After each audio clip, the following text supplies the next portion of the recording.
하나님 나라 백성인 하백 여러분, 하백의 성경 아카데미에 오신 것을 환영합니다. 이 시간은 그리스도인이 꼭 알아야 할 기본 진리 79강 시간입니다. 함께 나눌 주제는 역사 속의 교회입니다. 우리는 역사 속의 교회 관련해서 지난 시간에 이어서 역사적 개관부터 시작합니다. 초기 시대, 사도시대 직후의 교회는 하나님의 백성, 곧 세례를 받음으로써 참여할 수 있는 예수님을 믿는 신자들로 구성된 새로운 영적 사회로 여겨졌습니다. 신자들은 유대인 및 이방인과 구별되는 제3의 인종이었으며 높은 도덕 기준과 강력한 공동체적 삶으로 유명했습니다. 하지만 이 세계에 현저한 변화가 일어났습니다. 이단이 등장함에 따라 분명한 경계를 거해야 할 필요가 생겼고, 이에 사도의 계승자로 여겨졌던 주교들이 권위 있는 사도적 전통을 보호했습니다. 이런 움직임은 중앙 집권적 구조를 촉진했으며 교회의 본질적인 영적 특성들은 외적 제도로서의 교회라는 사상으로 대체되었습니다. 이런 변화가 저항 없이 이루어진 것은 아니었습니다. 몬타누스주의, 노바티아누스주의, 도나스주의는 각기 다른 방식으로 초기 교회의 도덕적, 영적 순수성을 회복하려고 시도했습니다. 일반적으로 교회의 성직 계급들은 이런 운동을 거부했으며 그런 추세는 계속되었습니다. 3세기 중반 무렵 키프리아누스는 주교직에 기초하여 설립된 가시적 교회에서 분리되면 구원을 상실한다고 썼습니다. 그로부터 한 세기가 지난 후 아우구스티누스는 교회가 선택받은 자들의 비가시적 모임이며 내주하시는 성령과 함께하는 참된 사랑을 가진 성도들의 친교임을 인정했습니다.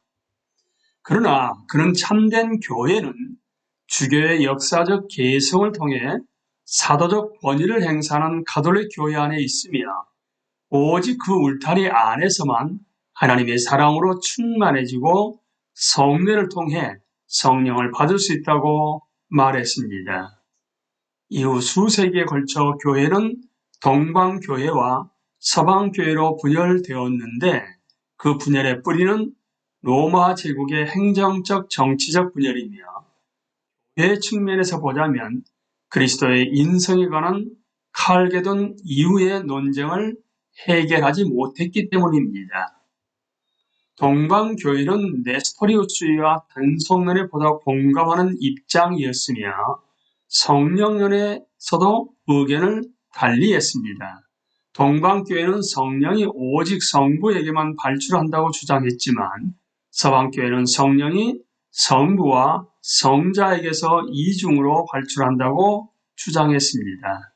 이 동방교회는 오늘날 동방정교회로 알려져 있습니다. 중세시대의 교회는 사회 모든 분야의 기초가 되었으므로 그 어떤 신학적 정당화도 필요하지 않았습니다.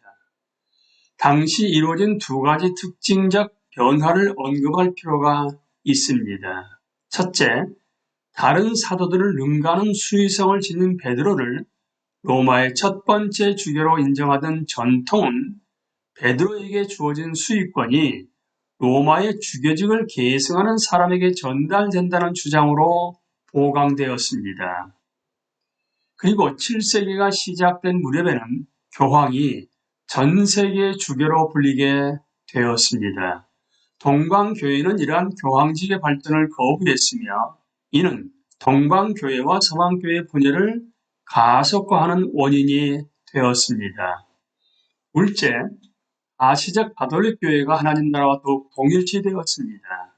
이 관점은 아우구스티누스에 대한 오해에 근거한 것으로 이 관점의 고대적 권위를 주장하는 9세기의 위조 문서 2건이 유포되면서 더 강화되었습니다. 그 결과 모든 문화적, 정치적 문제를 교회의 관할 아래 두려는 경향이 강해졌습니다.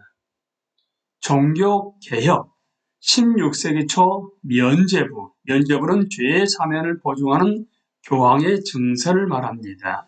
면죄부 논쟁을 통해 교회의 본질에 관한 논쟁이 불붙기 시작했습니다.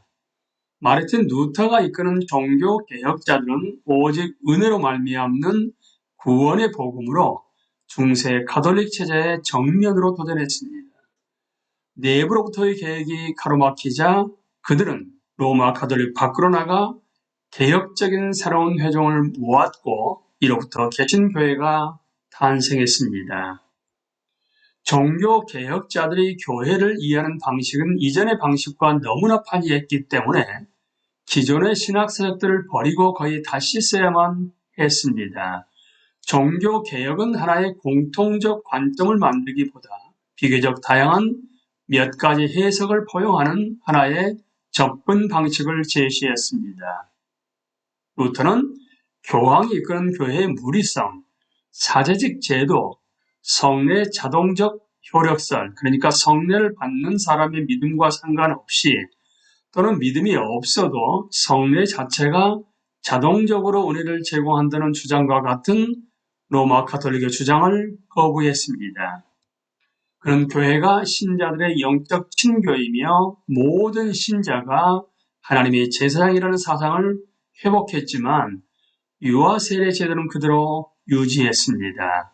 깔뱅은 교회의 치리와 교육 기능을 추가로 강조했고 하나님의 말씀으로 제네바 사회 전체를 개혁하려고 시도했습니다.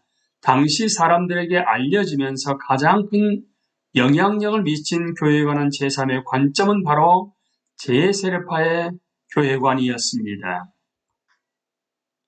그들에게 제세례파라는 이름이 붙은 이유는 세례는 오직 신자에게만 베풀어야 한다고 주장하며 유아기에 세례받은 이들에게 다시 세례를 주었기 때문입니다.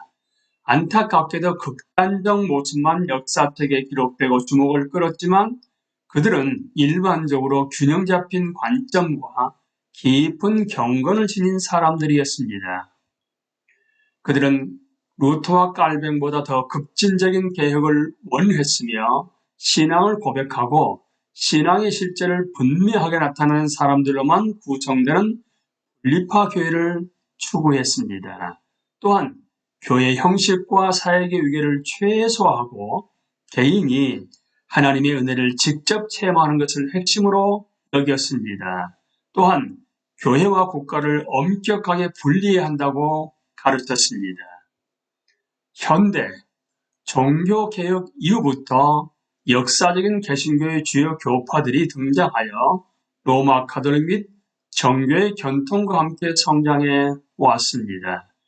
현대에 나타난 여러 가지 중요한 특징은 다음과 같습니다. 첫 번째, 교회와 국가를 동일시하는 관점이 지속적으로 퇴색하고 있습니다. 이에 따라 종교는 점차 자유롭게 결단하는 개인의 확신이라는 사적 문제가 되었습니다. 물론 대부분의 서구 민주 국가들은 아직도 여러 개혁 교회들 중 한 교파에 국가 교회로서의 특별한 권리와 특혜를 부여합니다. 그러나 이런 지위마저도 흔들리고 있는 것이 많습니다. 둘째, 물질주의, 특히 산업화된 서구 국가들의 물질주의는 삶의 전반적 세속화를 야기했고 그에 따라 이전 세대의 기독교적 신념과 도덕적 가치관이 약화되었습니다. 서구 문화에서 기독교는 차츰 주변부로 물러났고 종교를 부인하는 이들 및 여러 세계 종교들이 공존하는 종교 영역 안에 자리를 잡아야 하는 처지가 되었습니다. 좀 더 자유적인 개신교 교파들은 활기차게 성장하는 소수의 복음주의자들이 여전히 그 안에 소속되어 있음에도 불구하고 신자들의 헌신과 출석이 지속적으로 줄어들고 있습니다. 이런 전반적 양상 가운데서도 다소 희망적인 것은 이민자 집단에서 보다 생명력 있는 신앙 형태가 나타나고 있다는 점입니다.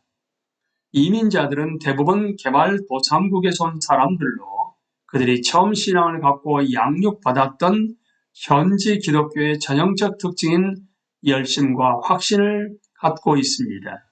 셋째, 1948년 세계교회협의회 출범으로 이어진 세계 에큐머니컬 운동은 가톨릭과 동방정교회가 더 높은 수준으로 참여하게 되면서 지속적 활동을 전개하고 있습니다. 그러나 20세기 동안 일부 국가에서 통합된 에큐메니컬 교파가 많이 만들어졌음에도 불구하고 전반적으로 볼 때 세계 기독교의 일치라는 꿈은 이루어지지 못했습니다. 이 운동은 자기 교파에 대한 참여자들의 뿌리 깊은 충성심을 극복하지 못하고 또한 단체의 비전에 대한 열정을 불러일으키는 데 실패함에 따라 끝내 목표를 이루지 못했습니다. 그리고 비서구권 국가에서 등장한 흔히 오순절파의 특징을 가진 더 새롭고 활기찬 교회들이 이 운동을 대체하고 있는데 이 교회들은 서구에서 발생한 교파들의 경험을 공유하지 않으며 기독교의 조직적 통일에 대한 열정도 거의 없습니다. 일부 복음주의자들은 세계교회협의회 운동을 지지하는 반면 다른 복음주의자들은 이 운동이 표방하는 신학적 느슨함과 좌익혁명 운동의 일부 내용에 대한 공감, 복음적이고 선교적 열정을 불러일으키지 못한 측면 등으로 인해 이 운동을 거부합니다. 지난 세기의 복음주의자들은 세계적 차원의 연대의식을 확인하였으며 특히 1974년 대규모의 로잔 국제대회를 개최하고 로잔 운동을 출범했습니다. 이 연대의식은 그 후 1994년 마닐라에서 개최된 세계회의를 통해 더욱 심화되었습니다. 로잔 운동은 세계 복음화의 목표 달성을 촉진하기 위해 전 세계 복음주의자들 사이의 교류와 논의를 활발하게 추진하고 있습니다. 넷째, 로마 가톨릭에서는 현대 세계의 영향에 더욱 개방적인 새로운 가톨릭주의자가 제2차 바티칸 공의회에서 등장해 이후 오랜 기간 지속되었습니다. 여기에는 과거와 달리 개신교 및 동방정교회와의 접촉을 대폭 늘리는 내용도 포함되었습니다. 카리스마적 지도력을 행사했던 교황 요한 바오로 2세는 매우 중요한 인물이었습니다. 그는 신학적 보수주의와 여러 국가를 방문한 순례 여행, 대중매체의 역할에 대한 탁월한 감각 등으로 가톨릭 교회가 새롭게 부각되는 데 큰 기여를 했으며 이런 추세는 후임자인 교황 베네딕토 16세 때도 지속되었습니다. 은사주의 운동과 알파 프로그램은 수많은 정직자와 평신도들이 더 큰 복음적 확신을 갖는 데 큰 영향을 미쳤습니다. 하지만 4대 충원 비율이 갈수록 줄고 미성년자 성추행 사건이 고질적으로 발생한다는 점은 큰 문제가 되고 있습니다. 수치상으로는 로마 가톨릭이 여전히 세계적으로 가장 큰 기독교 교파입니다. 우리는 이 시간에 역사적 개관에서 나누었습니다. 다음 시간에도 역사적 개관부터 시작하도록 하겠습니다. 강의를 마치겠습니다. 감사합니다.